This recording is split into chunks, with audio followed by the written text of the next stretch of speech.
Today's books that I'm going to prompt are designed for family read aloud together. I think it's very important for us to build this into our schedule, and maybe this time of the pandemic will actually give us the space and time to do that. The books also are all biographical or autobiographical, and they each communicate a story of hope and courage among really, really difficult circumstances. And we know that all of us on some level will relate to that during these days. The first two books I'm going to mention are written by Elizabeth Elliot. These are old but treasured books. Shadow of the Almighty and Through the Gates of Splendor. As you can see, these probably are originals. They came out in the late 50s. They were books that highly impacted me in the 70s when I first read them. Jim Elliot was a missionary who, along with 4 other men, were martyred by the Auca Indians, while these men with their families lived in Ecuador trying to bring the gospel to this unreached people's group.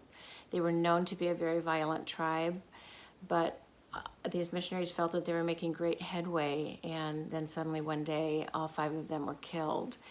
The story is a remarkable chronicle, though, of the confidence in God, of their trust in His faithfulness, and eventually of the reality that the Auca Indians did receive the gospel. Elizabeth and her very young daughter Valerie were returned to the jungle after Jim and his co-workers were killed, and they lived among the Auca Indians for several years, living out the gospel among them. So these books are extremely important in Christendom, in the world of missions, and in the reality that we live for Christ alone. That was Jim's mantra, was to live as Christ, to die as gain, and certainly he lived that out. The next book I'm going to mention is also an older one, but we can't forget this book, The Hiding Place by Corrie ten Boom, the story of a World War II prisoner of war survivor who eventually became a worldwide evangelist.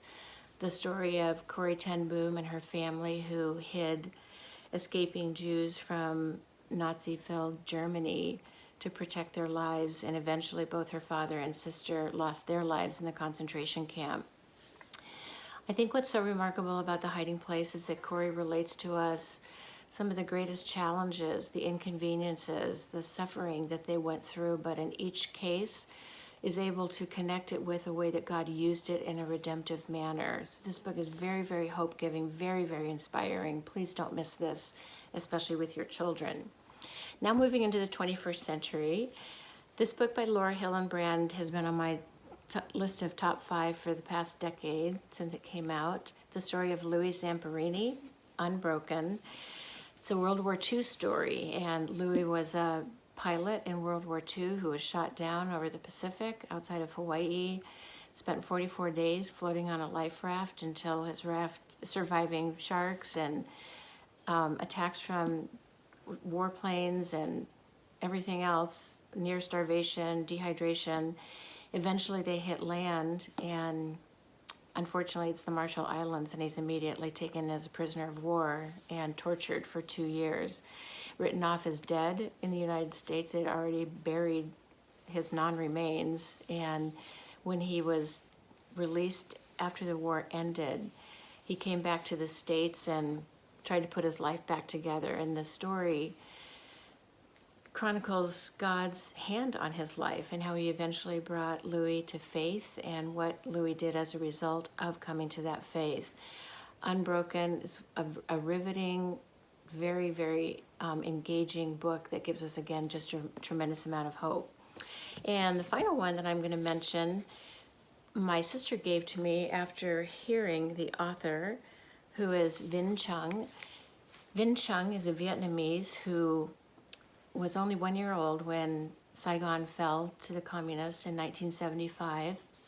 He was born into a very wealthy family who owned a rice milling business, and within months of the communist takeover, his family had lost everything. So in 1979, they ventured where the Vietnamese who wanted to escape that regime, the only real option they had was to become a boat person and launch into the China Sea, even though before their boat left, over 200 30,000 Vietnamese had drowned at sea in such escape measures.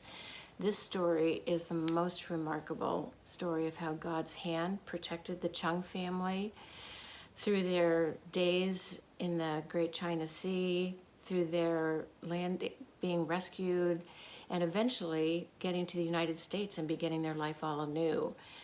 Again, it's extremely well written. There are some great pictures in it, and it gives us a piece of history that many of us are very unaware of. So I couldn't more highly recommend Where the Wind Leads. Thank you. Have a great day.